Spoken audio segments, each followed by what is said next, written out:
প্রশ্ন 2.2 ইউনিটটি স্থায়ী নাকি অস্থায়ী?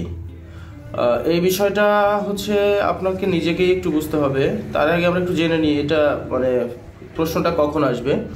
এটা হচ্ছে যখন আপনি 2 নম্বর প্রশ্নে প্রতিষ্ঠান অথবা প্রাতিষ্ঠানিক কৃষি খামার সিলেক্ট করবেন, তখন আপনার কাছে জানতে চাইবে যে ইউনিটটি কি স্থায়ী নাকি অস্থায়ী।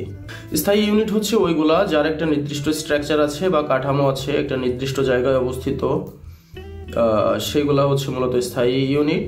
আর যেগুলা আসলে অস্থায়ী, এটা আপনারা দেখলেই বুঝবেন যে যার আসলে কোনো বেজ নাই, অর্থাৎ একটা বাজারে সে প্রত্যেকদিন এক জায়গায় বসে কেনা বেচা করে, এটা তো আসলে স্থায়ী হলো না, কারণ তার ওইখানে কোনো স্থায়ী স্ট্রাকচার নাই।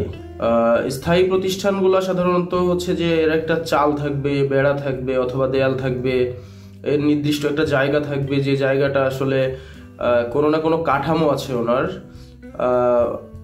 এমনটাও বলা যায় যে দরজা থাকতে পারে, যে দরজা দেওয়ার ব্যবস্থা থাকবে।